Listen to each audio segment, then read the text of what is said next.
My name is Porter, and at 35 I've built a tech empire from nothing but determination and spite. For a decade, my so-called family excluded me from every reunion, holiday, and milestone like I never existed.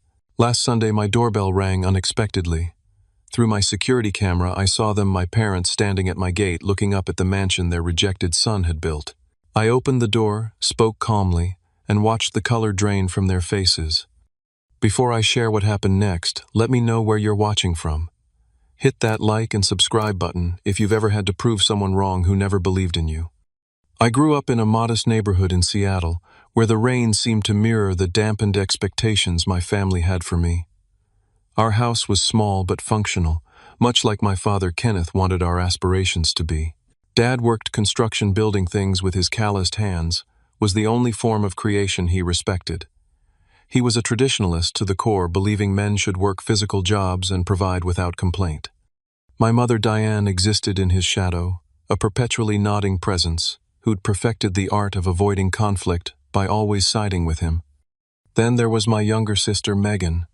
From the moment she was born 3 years after me, she became the golden child who could do no wrong. Her dance recitals were family events that required attendance from distant relatives. Her B+ grades received celebrations. Her interests, however, fleeting, were funded without question. I was different from the beginning.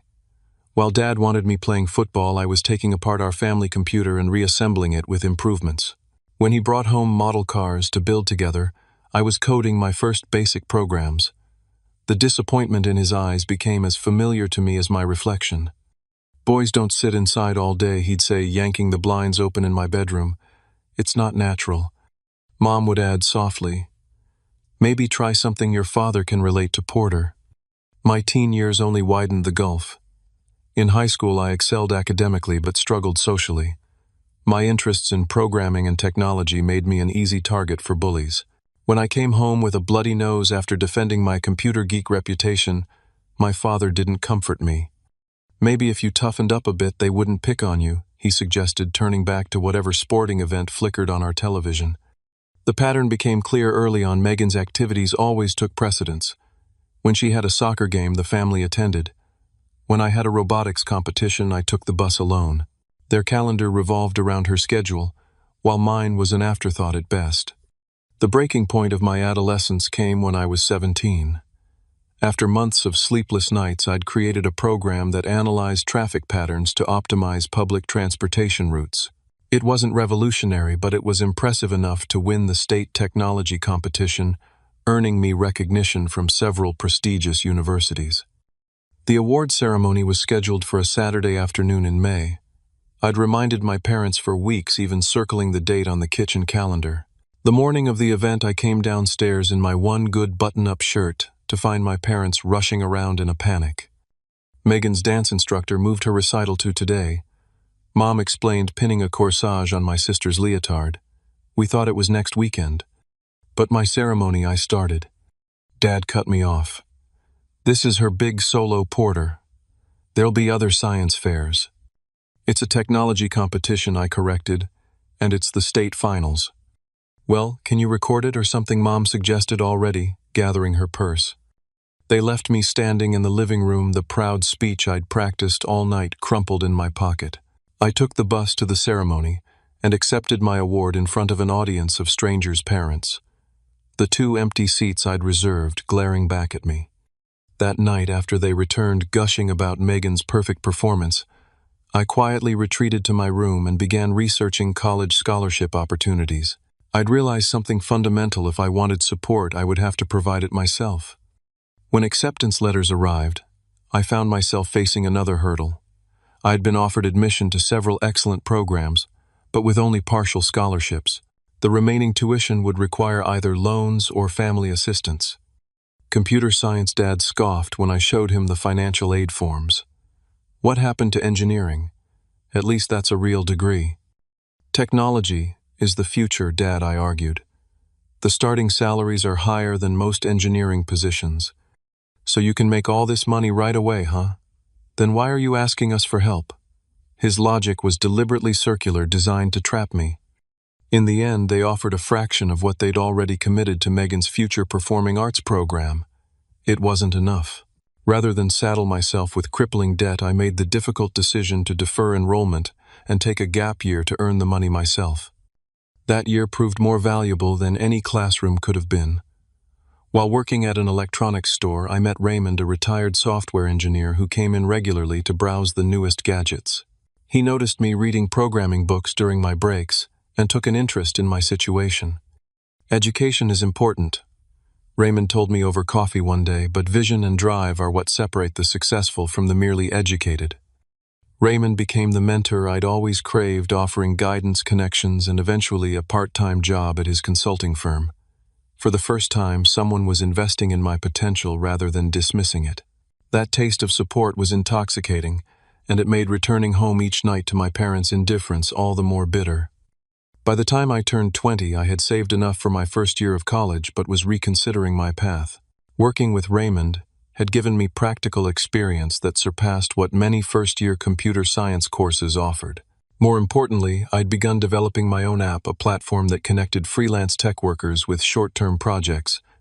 I was renting a room in Raymond's house, coding after hours while working at his firm during the day. The arrangement worked well until Megan's engagement announcement threw our family into chaos. At 22, my sister had found her soulmate, a marketing executive named Trevor, who wore pocket squares and came from old money.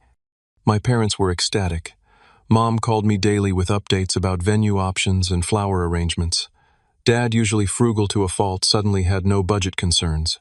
"You only get one daughter's wedding," he'd say proudly, as if I wasn't also their child. The initial wedding budget they discussed was $60,000, money they'd apparently been saving for years. I tried not to think about my college fund discussions when they'd claimed financial hardship. 2 months into the wedding planning frenzy, my app development reached a critical stage. I needed seed money to hire a designer and launch a beta version. The amount was modest, $15,000, and I had a detailed business plan showing potential returns. With Raymond's encouragement, I decided to approach my parents with an investment opportunity rather than asking for a handout. I chose Megan's engagement dinner as my moment, reasoning that the celebratory mood might make them more receptive. The event was held at an upscale restaurant I could barely afford to enter, let alone dine in. I arrived with my business plan printed on high-quality paper, tucked into a professional portfolio. After the champagne toast to the happy couple, I pulled my parents aside. "I wanted to share an opportunity with you." I began opening my portfolio. "I've developed an application that's ready for market testing. Raymond thinks it has significant potential, and I'm looking for initial investors." Dad frowned, already shaking his head before I could continue. "This isn't the time, Porter," he muttered. "This is your sister's night." I know that, I assured him. "I just thought since the family is discussing financial planning for the future, this might be relevant." Mom glanced nervously between us. "What kind of money are you talking about?" I explained the amount and the projected returns, emphasizing that this would be a legitimate investment, not a gift. You'd be shareholders in what could become a very profitable company. Dad's face darkened as I spoke. When I finished, he took a slow sip of his whiskey, set it down with deliberate care, and leaned forward. "Let me get this straight," he said, his voice low. "Your sister is starting her life with a respectable man who can provide for her, and you want us to take money from her wedding to fund your computer game." "It's not a game, Dad. It's a business platform that real men build things with their hands, not waste time with computer games," he interrupted loud enough that nearby tables turned to look. "Your sister has made something of herself. When are you going to grow up and do the same?" The restaurant seemed to fall silent around us.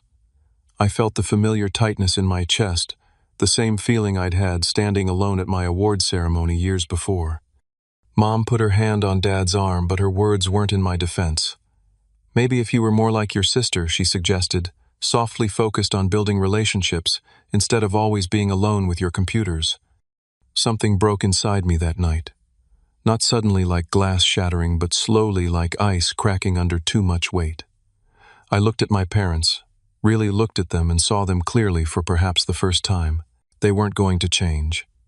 No achievement would ever be enough to earn their approval because the problem had never been my choices. It was me. I excused myself from the table, walked to my car, and drove straight to Raymond's house. By morning, I had packed everything I owned into my car, just my laptop, clothes, and a few books. I left a note thanking Raymond for his mentorship and explaining I needed a fresh start somewhere without distractions. 3 days later, I was settling into a cramped apartment with 2 roommates in a tech-centric city 400 miles away. I took a job at a local startup during the day and worked on my own project at night.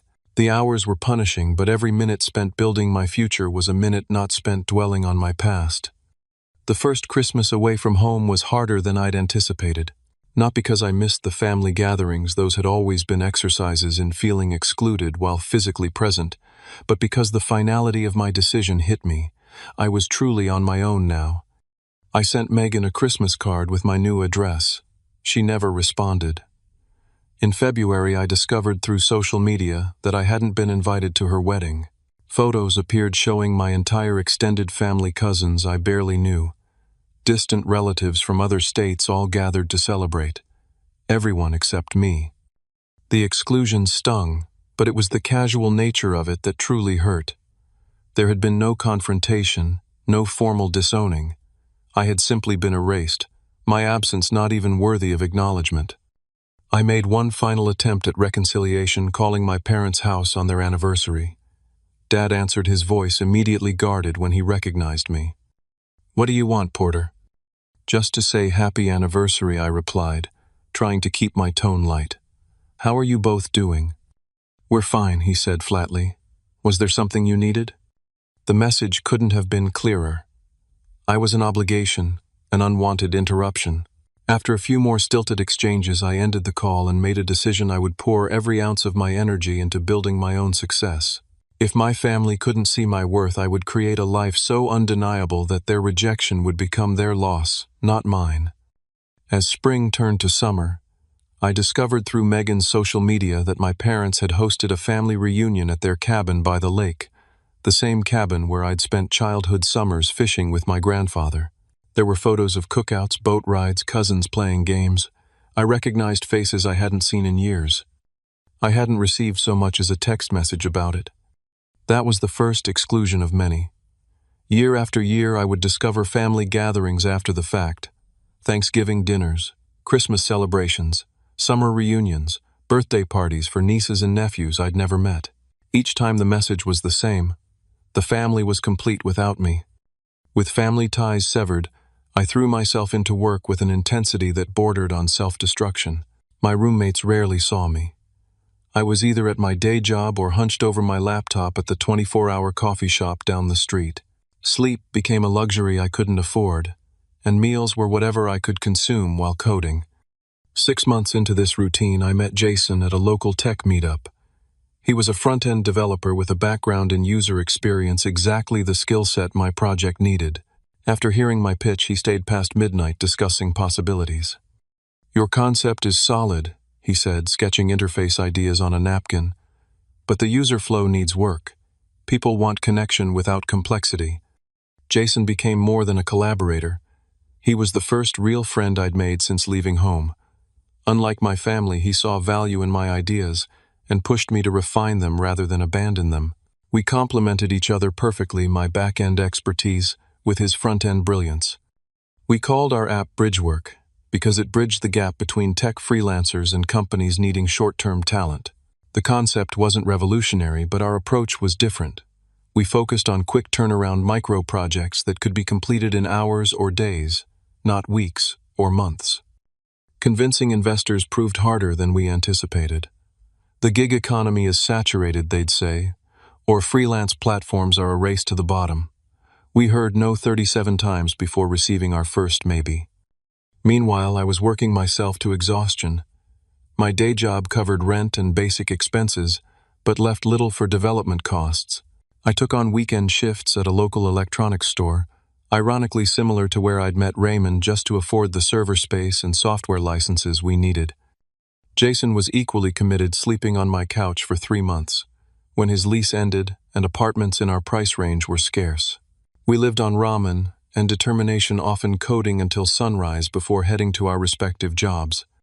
Our first real breakthrough came 9 months in, when Bridgework won a regional startup competition with a $5,000 prize. It wasn't enough to quit our jobs, but it validated our concept and opened doors to networking opportunities we desperately needed.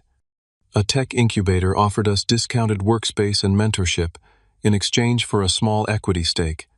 We accepted, immediately grateful for the legitimacy the association provided. With a real office address and business cards, we finally looked like a proper company, even if our bank account suggested otherwise. Throughout this period of growth, my family's exclusion continued to cast a shadow over my achievements. Every milestone felt incomplete without someone to share it with. Jason celebrated each win with enthusiasm, but it wasn't the same as having family who had known you your entire life express pride in your journey. One evening, while procrastinating on a particularly challenging piece of code, I made the mistake of checking Megan's Facebook page. There displayed prominently was a photo album titled Family Lake House Weekend. The timestamps showed it had happened just days earlier. I scrolled through images of my parents looking older, but still recognizable, playing with two small children. Megan's kids, my niece and nephew, whom I'd never met. There were cousins, aunts, uncles, all gathered around a bonfire. Everyone looked happy, complete. No one seemed to be missing me. The photos triggered a depression that lasted for weeks. I withdrew, even from Jason, working mechanically but without passion. Eventually, he confronted me. "You've been a zombie for almost a month," he said, blocking my path to the door one evening. "What's going on?" I hadn't told Jason much about my family situation. It was easier to say we weren't close than to explain being systematically erased. But that night, exhausted and emotionally raw, I told him everything. The childhood slights, the competition with Megan, the final rejection, the ongoing exclusion from family events. Instead of offering platitudes about time healing all wounds, Jason listened. When I finished, he didn't say my family would come around or that I should try to reconcile. Instead, he said something that changed my perspective entirely. "They've shown you who they are and what they value," he said simply. "Now you get to decide what you value and who you want to be." Jason's words prompted me to start therapy, something I'd resisted for years. Dr. Mitchell specialized in family trauma, and our weekly sessions became anchors in my otherwise chaotic schedule. She helped me see that my workaholic tendencies weren't just about building a successful company. They were attempts to prove my worth to people who had already decided not to see it. "Success won't heal these wounds," she told me. "Only acknowledging them and building healthy connections will do that." Gradually, I began building what therapists call a chosen family relationships based on mutual respect and genuine care rather than biological obligation. Jason was the cornerstone, but soon our circle expanded to include other startup founders, mentors from the incubator, and eventually a small group of friends who gathered for monthly dinner parties, where work talk was forbidden. As my personal life stabilized, bridge work gained momentum.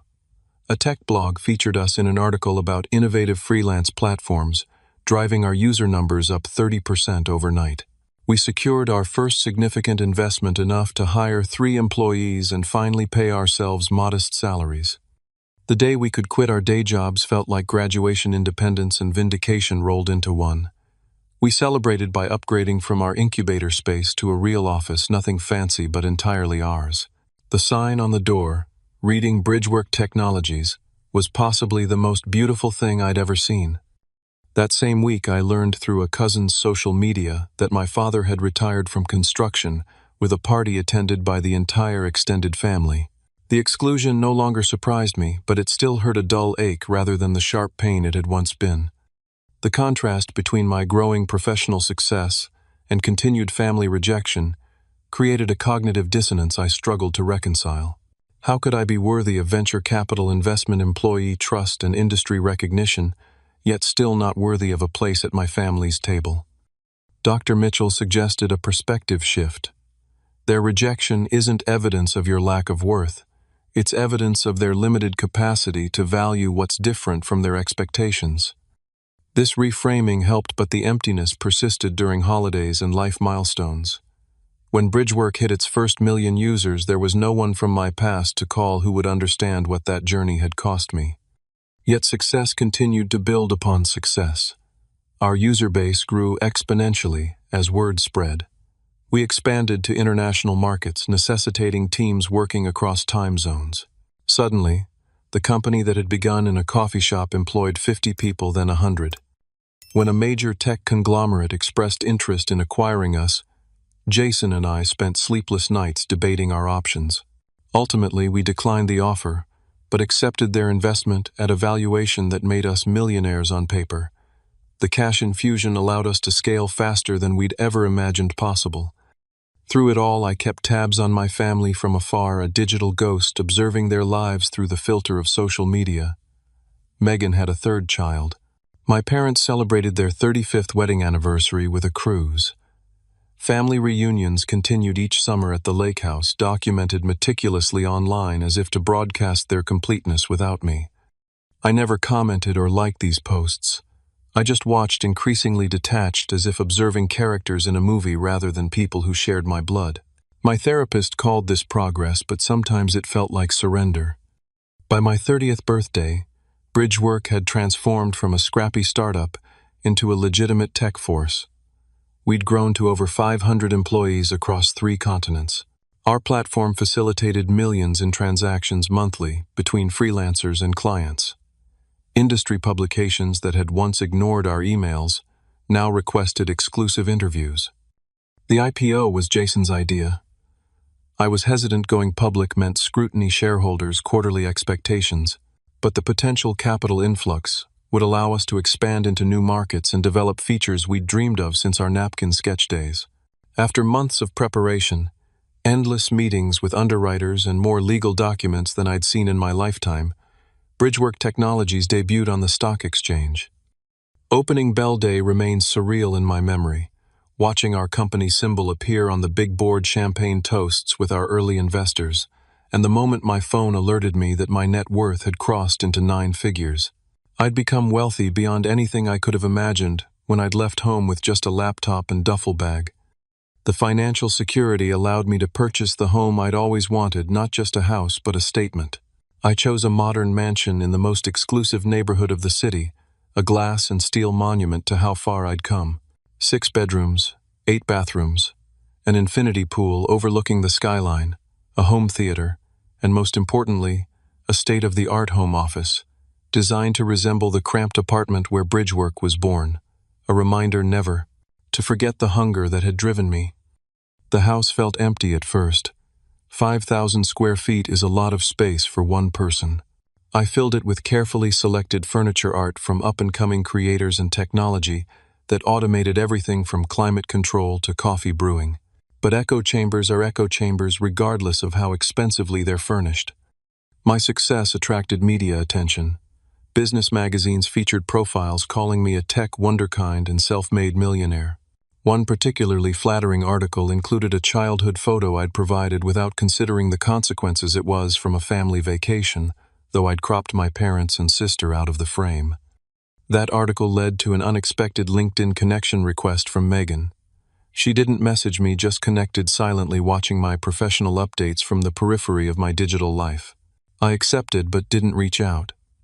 What would I say after a decade of separation? Congratulations on the children I've never met, or how are the family gatherings I'm never invited to? Despite professional fulfillment, my personal life remained a work in progress. Dating proved challenging, my trust issues created walls that few could scale, and my workaholic tendencies hadn't fully subsided despite no longer being financially necessary. I dated casually, but avoided deeper connections, always finding reasons why relationships wouldn't work long-term. That pattern broke when I met Amanda during a redesign of our mobile app. She'd been brought in as a contract graphic designer initially for a 2-week project that stretched into months as her contributions proved invaluable. Unlike others I'd dated, Amanda didn't seem impressed by my success or intimidated by my intensity. During a late-night design session, she called me out on micromanaging her work. "You hired me for my expertise," she said calmly, "so either trust it or find someone else." Her directness was refreshing. We started having coffee outside of work, then dinners, then weekends together.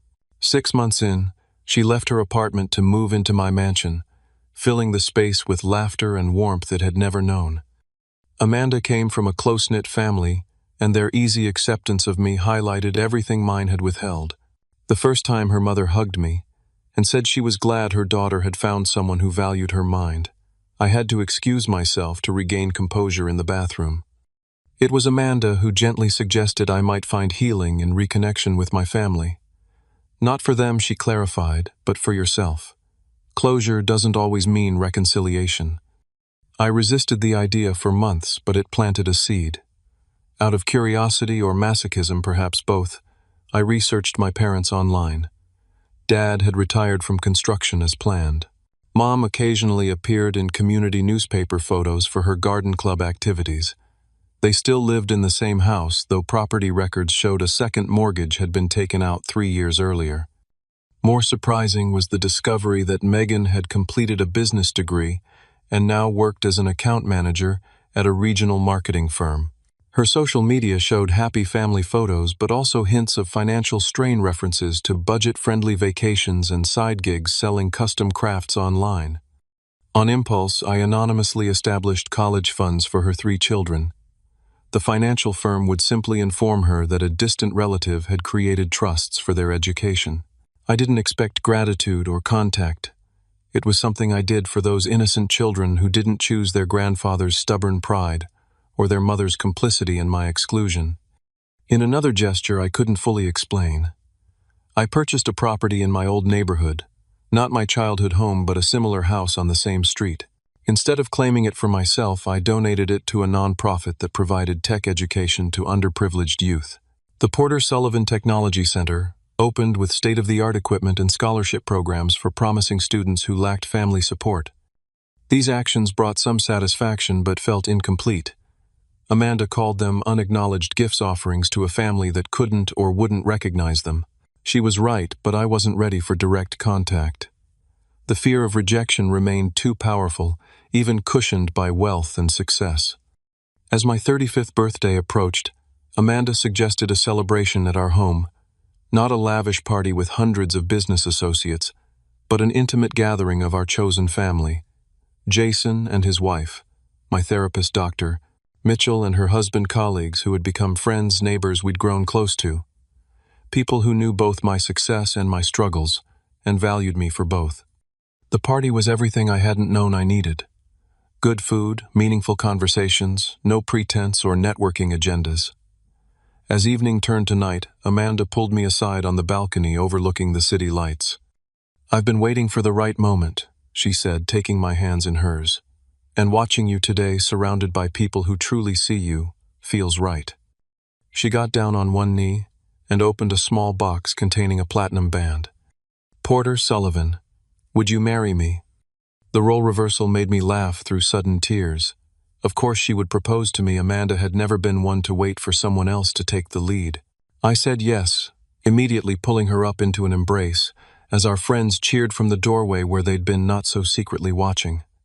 The engagement made everything else in my life seem more vivid, more purposeful. We began planning a spring wedding, debating venues and guest lists. The question of my family hung unspoken between us. Would I invite them after all this time? Could I handle their rejection if they declined? Or worse, their attendance, if they accepted only because of my success? I was still wrestling with these questions when fate intervened in the most unexpected way. My 35th birthday party was in full swing.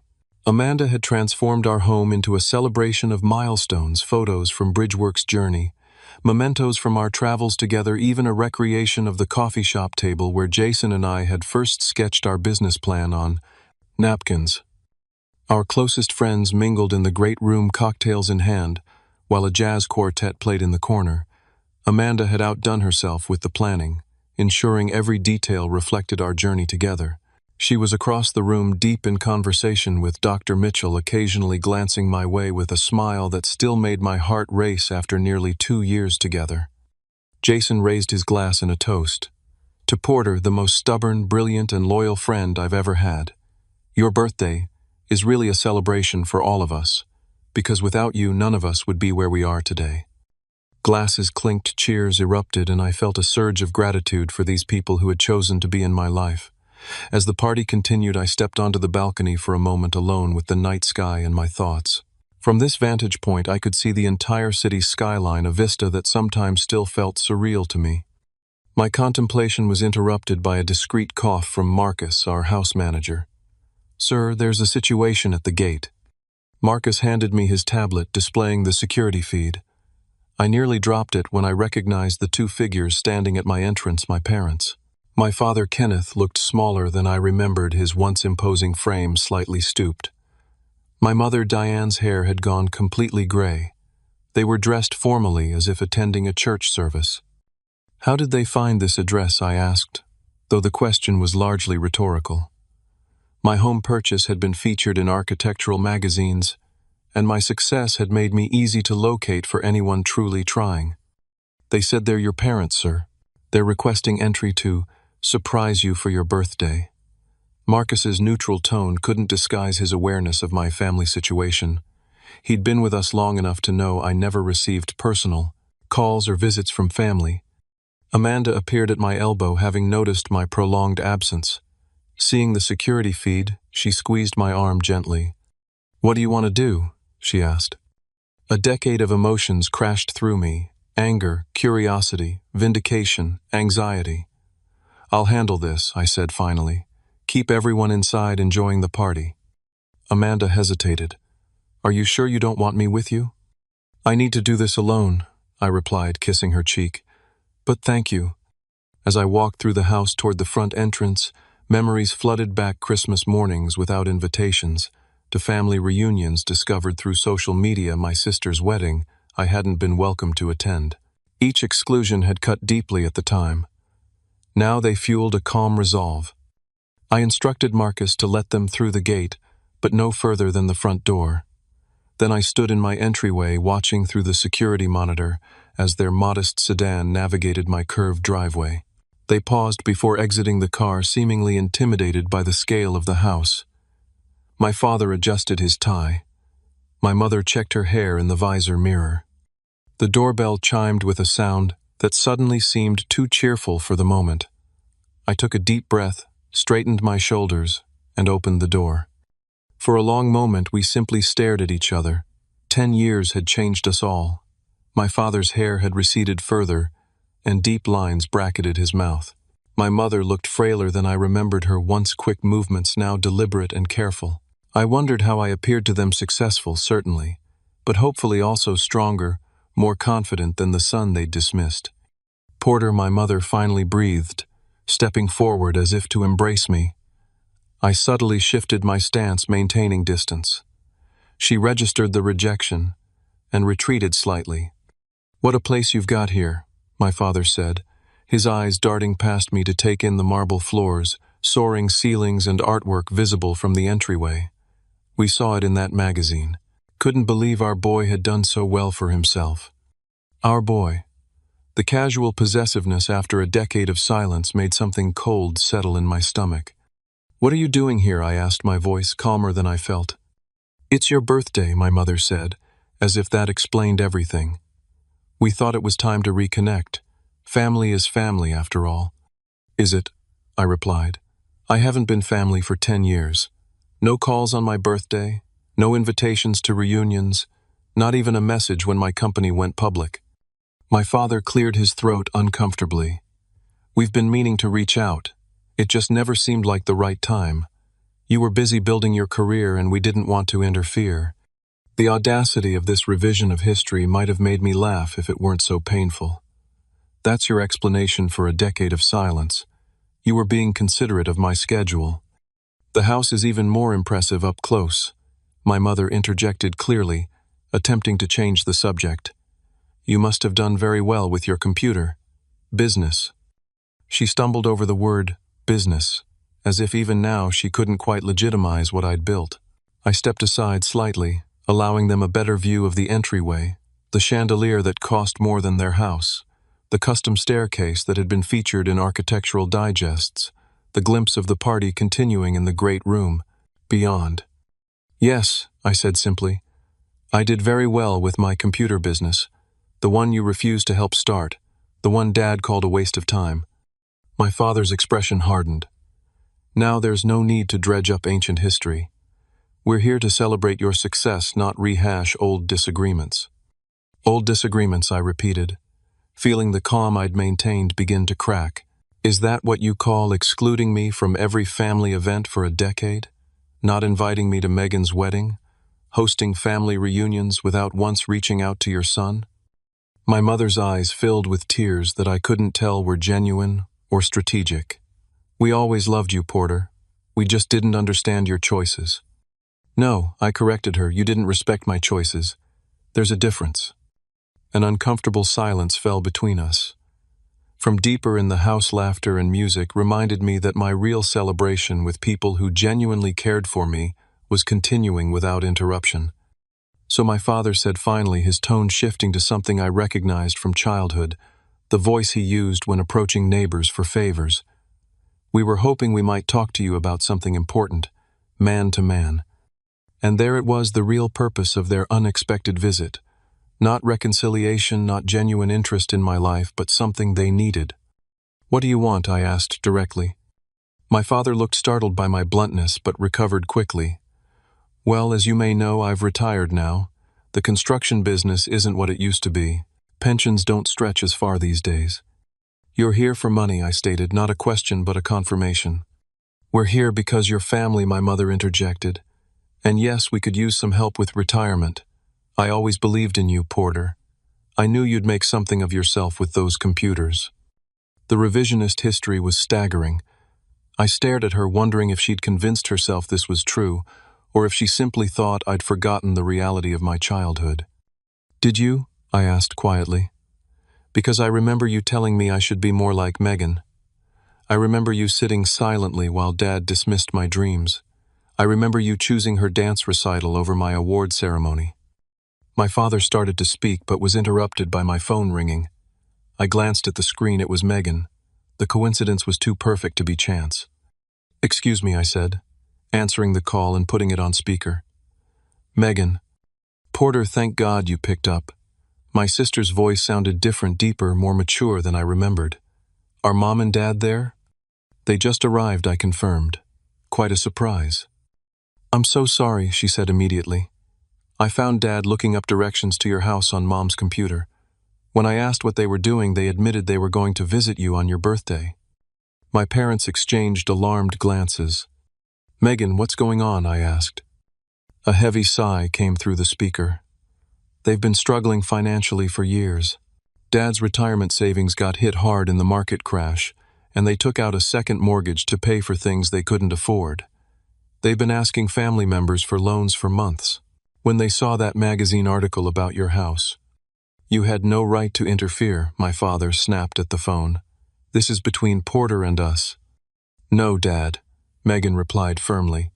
You're trying to exploit him after treating him terribly for years. It's wrong, and I won't be complicit anymore. The revelation hung in the air between us. My sister, the golden child who had benefited from my exclusion, was now attempting to protect me from my parents' manipulation. Porter, Megan continued, I owe you an apology too. I let this toxic dynamic continue because it was easier than standing up to them. I've wanted to reach out for years but didn't know how after so much time had passed. My father's face had flushed deep red. So this is the thanks we get for everything we sacrificed for you kids. Your brother gets rich and won't help his family, and you betray us by warning him. That's exactly the problem, I said, finding clarity in the chaos of the moment. You see my success as something you're entitled to share without having supported the journey. You see Megan's loyalty to truth as betrayal rather than integrity. My mother began to cry in earnest now. We always loved you, Porter. We just wanted what was best for you. No, I corrected her gently. You wanted what was most comfortable for you. There's a difference there too. I turned my attention back to the phone. Megan, thank you for calling. We should talk more, but another time. I'd like that, she replied, sounding relieved. Happy birthday, Porter. After ending the call, I faced my parents with a newfound sense of peace. The confrontation I'd feared for years was happening, and I was standing my ground without crumbling. I'm going to make this very clear, I said. I'm willing to have a relationship with you both, but it will be on new terms. It will require honesty, including acknowledgement of the past. It will require respect for my life choices and my partner. And it will absolutely require boundaries. What about financial help? My father asked bluntly. We're still your parents regardless of past misunderstandings. That depends entirely on how genuine your interest in reconciliation is, I replied. I won't be an ATM for people who couldn't be bothered to call me on my birthday for a decade.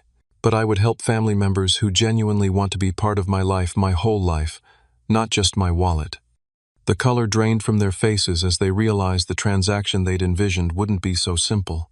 My father's expression hardened into something familiar, the look of wounded pride that had characterized so many of our interactions. So you're going to lord your success over us, he challenged.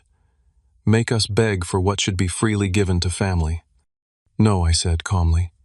I'm establishing that relationships require reciprocity, something you never taught me, but I learned anyway. My mother reached for my arm. Porter, please. We've made mistakes, but we're still your parents. Yes, you are, I acknowledged. And I'm willing to explore what that means now as adults. But not tonight. Tonight is my birthday celebration, with people who have been there for me during the years you chose not to be. I gestured toward the driveway where their car waited. Marcus will see you out. If you'd like to have a real conversation about building a relationship, call and make a proper appointment. I'll make time for that. My father looked like he might argue further, but my mother tugged his arm, finally recognizing the futility of pressing their advantage when they had none. We'll call, she said softly, though whether it was a promise or a placation remained unclear. I watched as they walked back to their car, shoulders slumped in defeat. They looked smaller somehow, diminished, not by my rejection but by the exposure of their own motivations. Marcus closed the gate behind them, and I remained in the doorway until their taillights disappeared down the road. I stood motionless in the entryway long after my parents' car had disappeared from view. The confrontation had left me feeling hollow, yet somehow lighter, as if a weight I'd carried for so long had finally been set down. Amanda found me there, her expression a mixture of concern and curiosity. Are you okay? She asked, linking her arm through mine. I think I am. I replied, surprising myself with the realization. They came for money, not reconciliation. Amanda nodded. I figured as much. Megan called. She warned me. Apparently she's grown a conscience in the last decade. Leading me back toward the party, Amanda kept her voice low. Do you want to call it an early night? I can make excuses to the guests. I considered the offer, tempted by the prospect of quiet reflection, but ultimately shook my head. No, I've spent enough of my life letting them disrupt my happiness. This is my celebration with the family I've chosen. Re-entering the great room, I was immediately enveloped in the warmth of my friends' presence. If anyone noticed my brief absence or distracted demeanor, they had the grace not to mention it. Jason, however, knew me too well to be fooled. He cornered me by the bar while Amanda was occupied with other guests. Security called me when your parents showed up, he admitted, pouring us both a whiskey. I figured you wouldn't want intervention, but I was ready if needed. I smiled at his protectiveness. 10 years ago, I might have needed the backup. Tonight, I handled it. And he prompted. And they wanted financial help without acknowledging any wrongdoing, I summarized. Classic narcissist playbook. Jason's expression darkened. After everything they put you through, the surprising part was Megan calling to warn me, I interrupted. She apologized for her role in the family dynamics. People can grow, Jason conceded, though I'll believe her sincerity when I see consistent action. We were interrupted by my phone buzzing with an incoming call. Megan again. Excusing myself, I stepped into my study to take it. Twice in one night, I answered. That's more communication than we've had in a decade. They're furious, Megan said without preamble. Her voice was tight with stress. Dad's calling me a traitor. Mom's crying about ungrateful children. It's like they've completely rewritten history in their minds. That's their specialty, I replied. Are you okay? A bitter laugh came through the line. Shouldn't I be asking you that you're the one they ambushed on your birthday? I've had years of therapy to prepare for this moment, I said, only half joking. You've been in the pressure cooker this whole time. The line went quiet for a moment, before Megan spoke again, her voice smaller. I should have reached out years ago, after Megan's wedding, After the first family reunion you weren't invited to. I knew it was wrong, but it was easier to go along with them. Why did you call to warn me tonight? I asked, genuinely curious about what had finally prompted her intervention. Watching them plot to exploit you was my breaking point, she admitted. But also, my oldest started asking about his uncle. The uncle he's never met but whose company makes the apps his friends use. It made me realize how much I've let their toxicity shape my children's lives too. The mention of my nieces and nephew stirred something unexpected, a longing for connections I hadn't allowed myself to want. How old are they now? 8, 6, and 4, Megan replied. They're amazing kids, Porter. Smart, curious. The oldest is obsessed with computers, actually. Takes after his uncle. A nephew who shared my interests. The irony wasn't lost on me. I'd like to meet them someday. I'd like that too, she said, and I could hear the genuine hope in her voice. Maybe we could meet somewhere neutral. Just us, no parents involved. Start small and see where it goes. The olive branch was extended with no expectations attached, unlike my parents' conditional approach. I'd be open to that, I agreed cautiously. There's something else you should know, Megan continued. Someone anonymously set up college funds for my kids last year. The timing coincided with your company's IPO. I remained silent, neither confirming nor denying. If it was you, she said softly, thank you. Not just for the money, but for thinking of them, even when you had every reason to write off our entire family. They're innocent in all this, I replied implicitly, acknowledging the gift. No child should have their potential limited by circumstance or family dynamics. We agreed to meet the following month at a neutral location, a family-friendly restaurant halfway between our homes. After ending the call, I rejoined my birthday celebration with mixed emotions. The confrontation with my parents had gone largely as expected, but Megan's apparent change of heart was something I hadn't prepared for. The party continued well into the night, ending with close friends lingering over digestives in the library, conversations flowing easily between personal and professional topics. These people, my chosen family, had been there during my darkest moments and greatest triumphs. Their presence was a testament to connections built on mutual respect rather than obligatory blood ties. After the last guests departed, and we'd prepared for bed, Amanda asked the question I'd been anticipating. Do you think your parents will actually call to make that appointment? I considered the question carefully. No. Their pride won't allow them to approach on terms they don't control, but Megan might be different. There's potential for healing there, I think. Amanda nodded thoughtfully. Reconciliation isn't always about bringing everyone back into your life. Sometimes it's about making peace with the reality of who people are and choosing accordingly. The wisdom in her observation struck me deeply. For years I'd viewed my family's situation as binary, either complete estrangement or full reconciliation. The confrontation had revealed a third path, selective, boundaried relationships based on mutual respect rather than obligation. The following morning brought confirmation of my prediction. Rather than calling to arrange a proper conversation, my father sent a text message that managed to be both guilt-inducing and dismissive. Sorry if our surprise upset you. Was just trying to reconnect with our son. Guess success changes people. I showed Amanda the message without comment. She read it and handed the phone back with a sad smile. Some people would rather be right than happy. I didn't respond to the text. Instead, I focused on the potential connection with Megan and her children. 2 days later, she sent photos of my nieces and nephew, along with brief descriptions of their personalities and interests. I responded with genuine questions about their lives, beginning a tentative bridge across the chasm of lost years. Our scheduled meeting approached with a mixture of anticipation and anxiety. I found myself wondering how much to share about the reality of our family dynamics with children so young. Amanda, ever perceptive, addressed my concerns head-on. Children understand more than adults give them credit for, she said as we prepared for the dinner.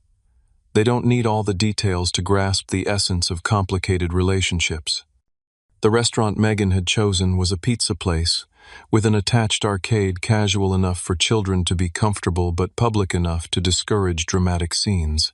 I arrived early, securing a corner booth that offered some privacy, while Amanda waited at home, giving us space for this first reunion. Seeing Megan in person after so many years was jarring. The golden child of my memory had been replaced by a woman with stress lines around her eyes and a cautious demeanor. Her children clustered around her two girls with her blonde hair, and a boy who startlingly had the same serious expression I recognized from my own childhood photos. The initial awkwardness dissolved quickly as the children's natural curiosity overcame adult tension.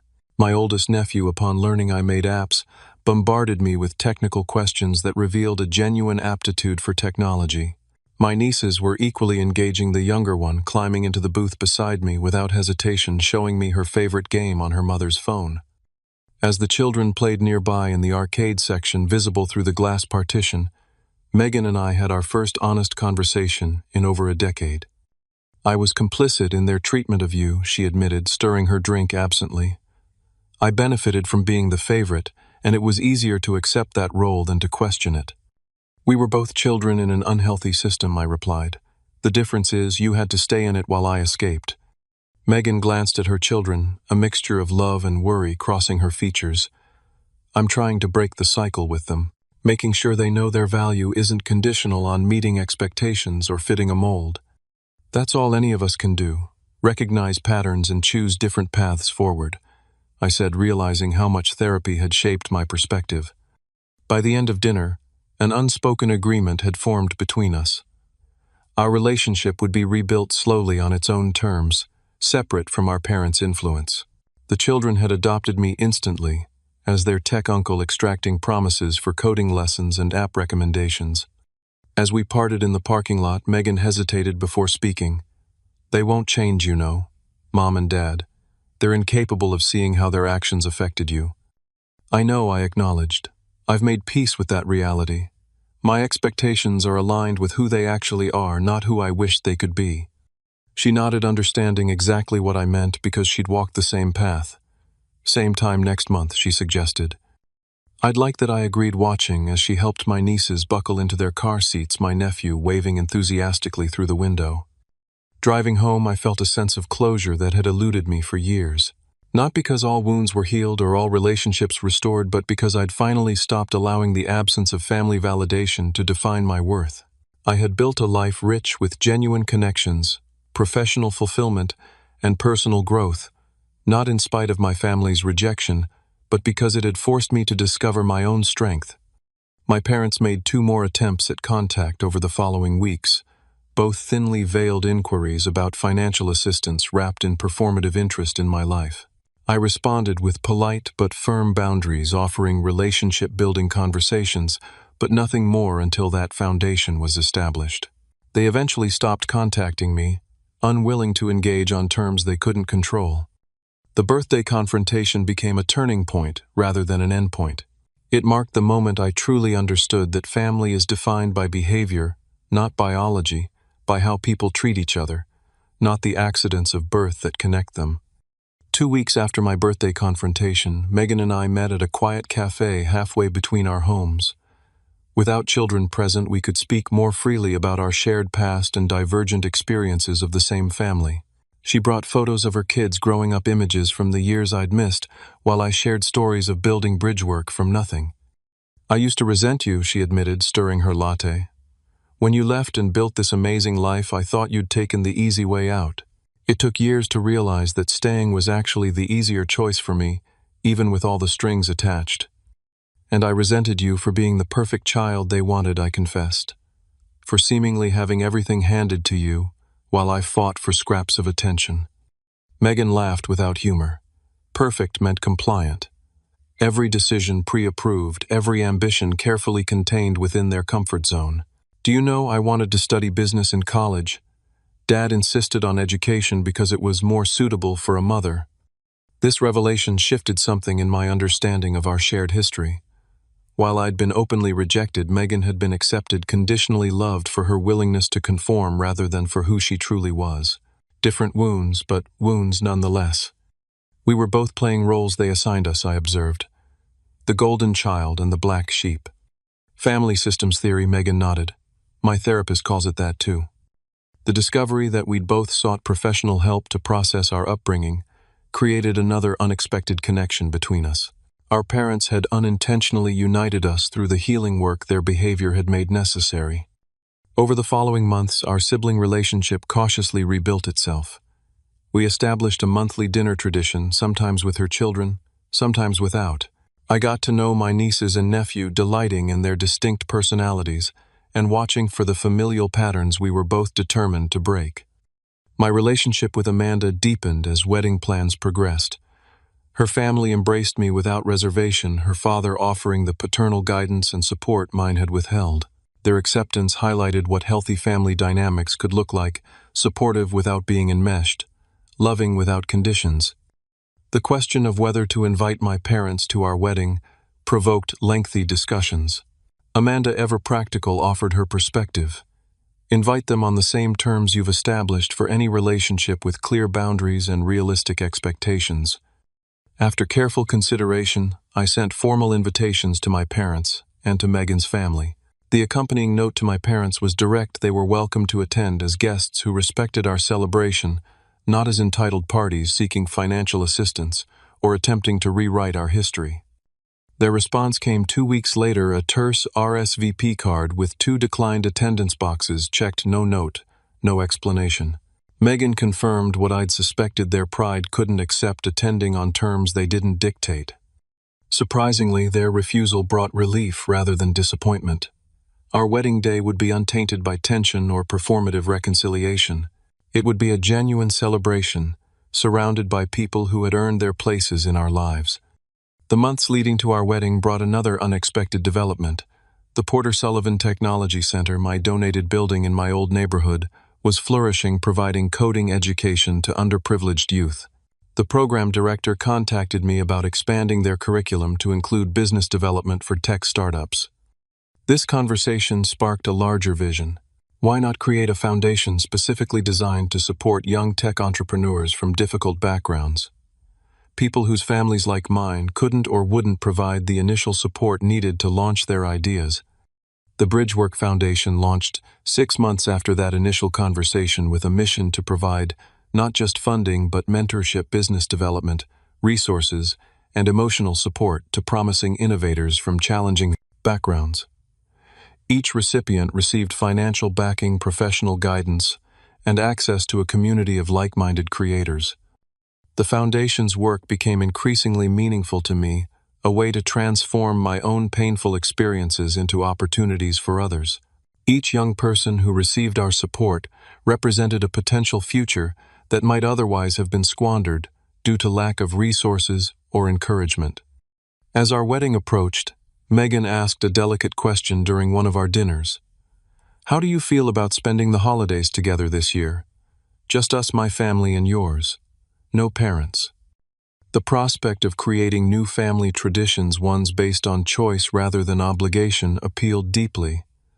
Our first Thanksgiving as reconstructed family was initially awkward, but ultimately healing. Amanda prepared the meal in our home, while Megan's children explored the mansion with unbridled enthusiasm. My nephew Owen, now 9, spent hours in my home office, fascinated by the multi-monitor setup and asking insightful questions about programming. "He reminds me of you," Megan observed, watching him from the doorway. "The same intensity, the same curiosity. I'm making sure he knows those are strengths, not problems to be corrected." Christmas followed our first as a married couple, and my first in many years that felt truly celebratory rather than a reminder of exclusion. We exchanged thoughtful gifts, played ridiculous games, and began building traditions that would carry forward. The absence of my parents was noticeable but no longer painful. It was simply the reality we'd accepted. The new year brought unexpected news. My parents had agreed to attend family counseling with Megan. While they remained unwilling to acknowledge their treatment of me, they recognized they might lose access to their grandchildren if they continued their rigid patterns. It wasn't the dramatic realization I might once have hoped for, but it represented a tiny crack in their fortress of denial. "Don't expect miracles," Megan warned during our monthly dinner. "They're participating, but grudgingly. Dad still thinks therapy is excuse-making." "I don't need their participation in my healing anymore," I assured her. "That ship sailed years ago, but I'm glad they're trying for your sake and the kids." 1 year after the confrontation at my door, Amanda and I received life-changing news she was pregnant. The prospect of fatherhood triggered both joy and deep reflection. What kind of parent would I be having, had such flawed models? How would I ensure my child felt unconditionally valued? Dr. Mitchell, still my therapist after all these years, offered perspective during a session focused on these concerns. The fact that you're asking these questions already puts you miles ahead, she assured me. Awareness of patterns is the first step to breaking them. As Amanda's pregnancy progressed, I found myself increasingly drawn to the work of our foundation. Each young entrepreneur we supported represented a version of myself at 20, full of potential but lacking structural support. Mentoring these innovators became a form of healing I hadn't anticipated, allowing me to provide the guidance I'd once desperately needed. During a foundation event, showcasing our latest cohort of supported startups, I found myself standing back, watching these young creators present their visions with passion and conviction.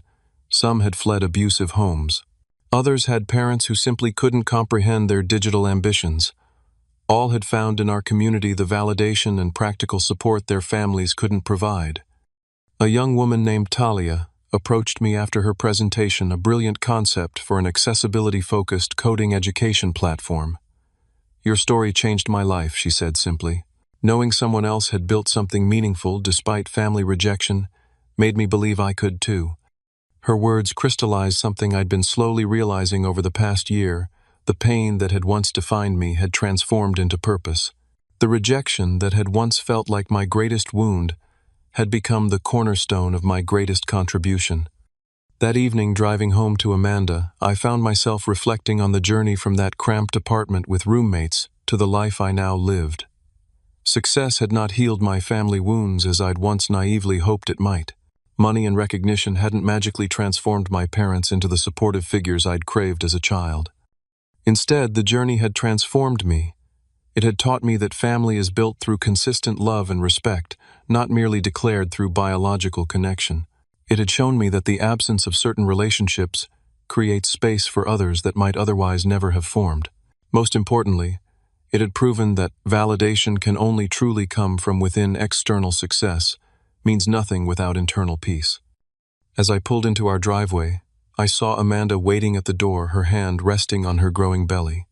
Beside her stood Jason and his wife Megan and her children, the family I had chosen and been chosen by.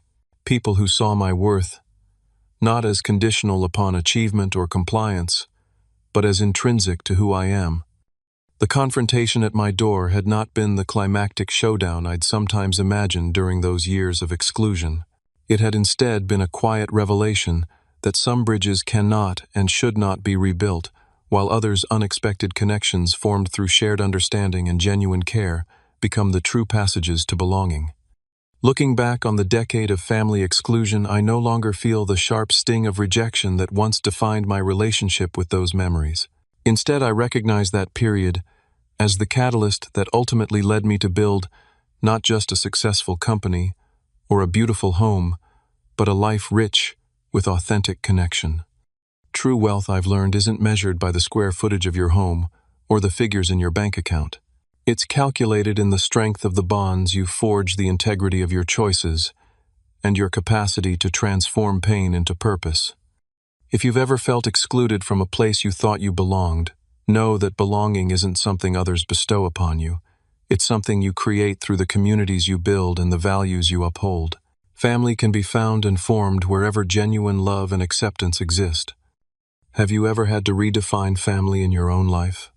Share your experience in the comments below. If this story resonated with you, please hit that like button and subscribe to hear more journeys of resilience and redemption. Thank you for listening to my story. And remember, sometimes the family we create matters more than the one we're born into.